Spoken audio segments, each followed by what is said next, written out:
क्या सच में अक्षय वट सृष्टि की शुरुआत से मौजूद है? जानिए इसकी रहस्यमयी कहानी।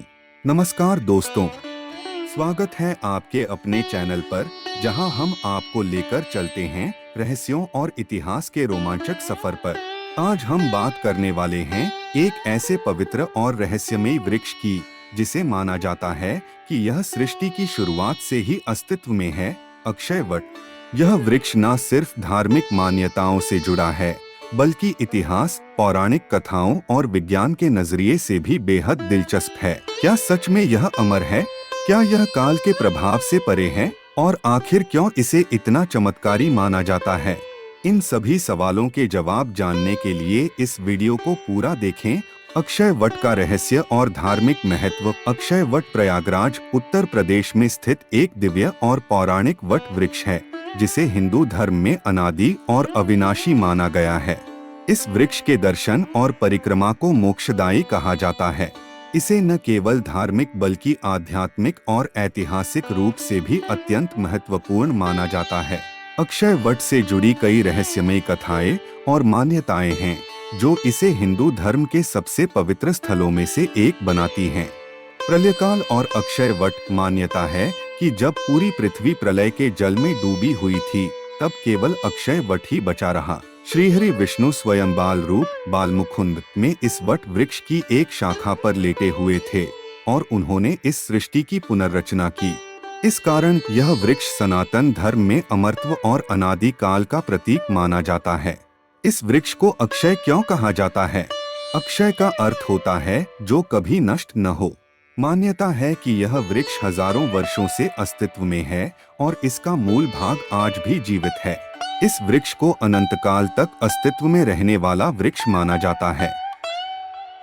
अक्षय वट पौराणिक कथा। माता सीता और अक्षय वट।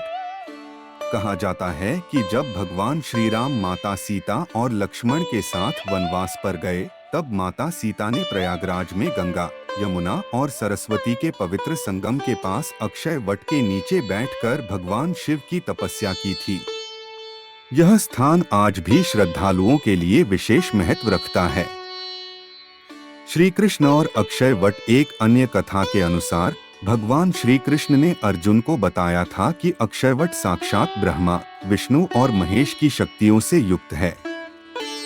इस वृक्ष की छाया में साधना करने से आत्मा को परम शांति और मोक्ष की प्राप्ति होती है। ऋषि मुनियों की तपस्या का केंद्र। कई महर्षियों और तपस्वियों ने इसी पवित्र वृक्ष के नीचे ध्यान और साधना की थी। कहा जाता है कि ऋषि मार्कंडेय ने यहाँ हजारों वर्षों तक तप किया और उन्हें अमरत्व का वरदान प्राप्त हुआ। यही कारण है कि साधु संत और श्रद्धालु आज भी इस स्थान को बेहद पवित्र मानते हैं। अक्षय वट की परिक्रमा और कुंभ मेला में इसका विशेष महत्व। अक्षय वट प्रयागराज में स्थित एक पवित्र और चमत्कारी वट वृक्ष है, जिसे मोक्षदायी माना जाता है। हिंदू धर्म में इसकी परिक्रमा करना अत्यंत शुभ माना जाता है। यह वृक्ष तीर्थराज प्रयाग में स्थित त्रिवेणी संगम के निकट है और कुंभ एवं माघ मेला के दौरान यहाँ लाखों श्रद्धालु इसकी परिक्रमा करने आते हैं। स्नान और शुद्धता। परिक्रमा से पहले श्रद्धालु गंगा स्नान करके शुद्ध होते हैं। प्रार्थना और संकल्प। परिक्रमा करने से पहले अक्षय वट के नीचे बैठकर भगवान विष्णु और वट वृक्ष की पूजा करें। परिक्रमा संख्या। पारंपरिक रूप से 7 बार या 11 बार परिक्रमा करना शुभ माना जाता है। कुछ लोग 108 बार परिक्रमा करके विशेष पुण्य प्राप्त करते हैं। मंत्र जाप। परिक्रमा के दौरान भक्त नमो भगवते वासुदेवाय या अक्षय वटाय नमः मंत्र का जाप करते हैं। प्रसाद चढ़ाना। परिक्रमा के बाद अक्षय वट के नीचे दीपक जलाकर प्रसाद चढ़ाते हैं। दान और सेवा। परिक्रमा के बाद कुछ श्रद्धालु गंगा तट पर दान पुण्य करते हैं। कुंभ मेला और माघ मेला के दौरान लाखों श्रद्धालु संगम स्नान के बाद अक्षय वट की परिक्रमा और दर्शन के लिए आते हैं। कुंभ मेले में इस वृक्ष के दर्शन को विशेष रूप से पुण्यकारी माना जाता है। क्या अक्षय वट सच में अमर है? विज्ञान की दृष्टि से देखें तो यह एक प्राचीन बरगद का पेड़ है, जिसकी जड़ें गहरी और मजबूत हैं। लेकिन धार्मिक ग्रंथों के अनुसार यह पेड़ कई बार सूखने के बाद भी पुनः हरा हो जाता है। इसलिए इसे अक्षय, जो कभी नष्ट न हो, कहा जाता है। किला परिसर में स्थिति यह वृक्ष प्रयागराज किले के अंदर स्थित है, जिसे मुगल सम्राट अकबर ने 1583 में बनवाया था।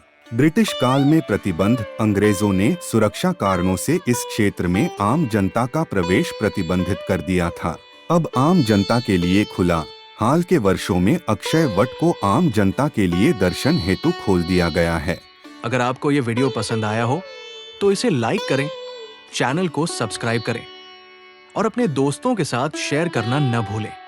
और हाँ, चैनल को सब्सक्राइब करने के बाद बेल आइकन दबाना न भूलें, ताकि आपको हमारी हर नई वीडियो की नोटिफिकेशन सबसे पहले मिले। धन्यवाद।